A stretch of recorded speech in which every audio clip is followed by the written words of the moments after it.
వీక్షకులందరికీ నమస్కారం. మే నెలలో మిథున రాశి వారికి ఏ విధమైనటువంటి ఫలితాలు కలగబోతూ ఉన్నాయి, ఏ గ్రహాలు ఈ రాశి వారికి అనుకూలంగా ఉన్నాయి, ఏ గ్రహాలు ప్రతికూలంగా ఉన్నాయి, ప్రతికూలంగా ఉండేటువంటి గ్రహాలకి ఏ పరిహారాలని ఆచరించడం ద్వారా వాటి యొక్క ప్రతికూలతను తగ్గించి వాటిని మనం అనుకూలంగా మార్చుకోవచ్చు అనేటువంటి విషయాలు అన్నిటినీ కూడా ఈ వీడియో ద్వారా క్లుప్తంగా తెలుసుకునేటువంటి ప్రయత్నం చేద్దాం. ప్రత్యేకించి ఈ మాసంలో మిథున రాశి వారికి గత 12 నెలలుగా ఉన్నటువంటి గురు బలం తగ్గింది. లాభస్థానంలో ఉన్నటువంటి గురువు వ్యయస్థానంలోకి ఆయన యొక్క సంచారాన్ని ప్రారంభం చేశారు.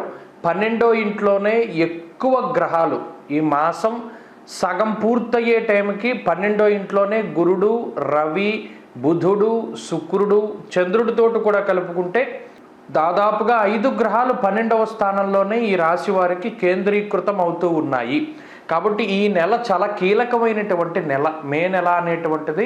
ఎందుకంటే నెల ప్రారంభంలో గురుడు మాత్రమే 12వ ఇంట్లో ఉన్నారు.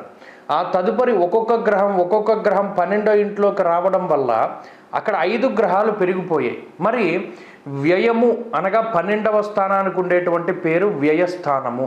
ఎప్పుడైతే ఈ వ్యయస్థానంలోకి ఇన్ని గ్రహాలు కూడుతూ ఉన్నాయో మనం చాలా జాగ్రత్తగా ఉండాలి. ఎందుకంటే ఖర్చులు పెరుగుతాయి. వ్యయము అంటే ఖర్చు. వ్యయే కృతే వర్ధత ఏవ నిత్యం. ఖర్చు పెట్టే కొద్దీ పెరిగేది ఏదైనా ఉంది అంటే అది విద్య మాత్రమే. ఆ ఒక్క విషయం గుర్తుపెట్టుకోండి. మిగతా ఏదైనా సరే మనం ఖర్చు పెడితే ఖర్చు అయిపోవలసిందే. అందువల్ల మరి ఈ ఖర్చులు ఎలా పెరుగుతాయి, ఏ గ్రహం వల్ల ఏ విధమైన ఖర్చులు వస్తాయి అనేటువంటి విషయాన్ని దృష్టిలో పెట్టుకుని మాసం ప్రారంభంలో ఏ విధంగా ఉన్నారు, చివరిలో ఏ విధంగా వస్తారు అనేటువంటిది చెప్పుకుందాం. ఇక్కడ ఈ మే నెల 1వ తారీఖు నుండి 10వ తారీఖు మధ్యలో ఒక గురుగ్రహం మాత్రమే 12వ స్థానంలోకి వస్తారు. మిగతా గ్రహాలన్నీ రవి, శుక్రుడు, బుధుడు లాభస్థానంలో ఉన్నారు. అంటే ఈ మే 1 నుండి 10 వరకు కూడా సాధారణమైన పరిస్థితులే ఉంటాయి. ప్రత్యేకించి అంత శ్రమ పడవలసినటువంటి పరిస్థితులు ఏమీ ఉండవు. ఏదైనా ఇబ్బందులు, చిన్నపాటి ఇబ్బందులు ఈ రాశి వారికి తలెత్తినా కూడా వాటిని మీరు దాటగలుగుతారు. శారీరక శ్రమ కానీ, ఆర్థిక ఇబ్బందులు కానీ, అనారోగ్య సమస్యలు కానీ ఇవేవి కూడా అంతగా ఇబ్బంది పెట్టడానికి అవకాశాలు లేవు. 10వ తారీఖు వరకు సాధారణమైన పరిస్థితే ఉన్నది. ఇక 10వ తారీఖు నుండి 20వ తారీఖు మధ్యలో కనుక చూస్తే రవి అలాగే శుక్రుడు 2వ స్థానంలోకి వచ్చేస్తున్నారు. అలాగే ఇక్కడతోటి 3 గ్రహాల యొక్క యుతి జరుగుతూ ఉన్నది. ఈ మిథున రాశి వారికి దశమంలో కుజరాహువులు చాలా బలీయమైనటువంటి గ్రహాలుగా ఉన్నారు. అనగా ఎన్ని గ్రహాలు 12వ స్థానంలోకి వచ్చినా ఉద్యోగానికైతే సమస్య లేదు. ప్రధానమైన విషయం ఏంటి అంటే మీ వృత్తి ఏదైతే ఉన్నదో దానికి ఏ విధమైన ఇబ్బంది వాటిల్లదు. ఎందుకంటే దశమంలో కుజుడికి దిగ్బలం ఉంటుంది, రాహువు కొంత అనుకూలమైనటువంటి గ్రహం కాబట్టి ఉద్యోగానికి సమస్య లేదు. అయితే శుక్రుడు కానీ బుధుడు కానీ 12వ ఇంట్లో గురుడితోటి కలిసి ఉన్నారనుకోండి, శుభమూలో వ్యయశ్చైవ. శాస్త్రం ఒక మాట చెప్పింది, మిథున రాశి వారికి శుభమూలకంగా ఖర్చులు పెరుగుతూ ఉంటాయి. అంటే అనుకోని ఫంక్షన్స్ అంటారు వాటిని. కొన్ని ప్రీ ప్లాన్డ్గా ఉంటారు కొంతమంది, కానీ ఇది అనుకోనటువంటి విధంగా ఒక ఫంక్షన్ రావడం, దానికోసం డబ్బు ఖర్చు పెడుతూ ఉండడం, ఇలాంటి విషయాలు ఈ 10వ తారీఖు నుండి 20వ తారీఖు మధ్యలో చాలా ఎక్కువగా జరుగుతూ ఉంటాయి. అనగా మిథున రాశి వారికి మే నెల 10 నుండి 20 మధ్యలో గొప్ప ఖర్చు అనేటువంటిది కనబడుతూ ఉన్నది. వాటికి మీరు చాలా జాగ్రత్తగా ఉండాలి. అంతేగాక అదే సమయంలో రవి యొక్క మార్పు ఎప్పుడైతే జరిగిందో దానివల్ల ఈ వేడి, ఎండ తీవ్రత వల్ల వచ్చేటువంటి వాతావరణ మార్పుల ద్వారా వచ్చేటువంటి రకరకాలైనటువంటి సమస్యలతోటి బాధపడడానికి కూడా అవకాశం ఉంటుంది. ఆ విషయాన్ని కూడా ఈ రాశి వారు దృష్టిలో పెట్టుకోవాలి. అనగా 1 నుండి 10వ తారీఖు వరకు ఏమి ఇబ్బందులు లేవు. 11 నుండి 20 వరకు వచ్చేసరికి వరుసగా వస్తాయి. లోడ్ పెరిగిపోతుంది. అండగా పని చేయవలసినటువంటివి ఆ పని భారం పెరిగిపోతూ ఉంటుంది, ఖర్చులు పెరిగిపోతూ ఉంటాయి, శారీరక శ్రమ పెరుగుతూ ఉంటుంది, అలాగే మానసికమైనటువంటి ఆందోళన పెరుగుతూ ఉంటుంది. ఇక 20వ తారీఖు దగ్గర నుండి 30 మధ్యలో కనుక చూస్తే అక్కడ పూర్తిగా గ్రహాలన్నీ కూడా వ్యయస్థానంలోకి వచ్చేస్తున్నాయి. గురుడు, బుధుడు, శుక్రుడు, చంద్రుడు, రవి. ఇన్ని గ్రహాలు ఉండడం స్థానచలనాన్ని సూచిస్తూ ఉన్నది. అనగా 15వ తారీఖు దాటిన తర్వాత నుండే స్వస్థాన నాశనం చేయవ బంధురోగో ధనక్షయం. ఇక్కడ ఖర్చు అనేటువంటిది ఎలా అవుతుందో చెప్తున్నాడు చూడండి. అది మీ కుటుంబ సభ్యుల వల్ల అవ్వచ్చు, మీ బంధువుల వల్ల అవ్వచ్చు, మీ మిత్రుల వల్ల అవ్వచ్చు, ఎలాగైనా సరే డబ్బు ఖర్చు పెడతారు. అంటే మే నెల అంతా కూడా కొంత ఎక్కువగా ఎక్స్పెండిచర్ అనేటువంటిది ఎక్కువగా ఉన్నది. సో ఈ విషయాన్ని మీరు గుర్తుపెట్టుకోవాలి. అయితే ఆదాయానికి ఏమైనా సమస్య ఉందా?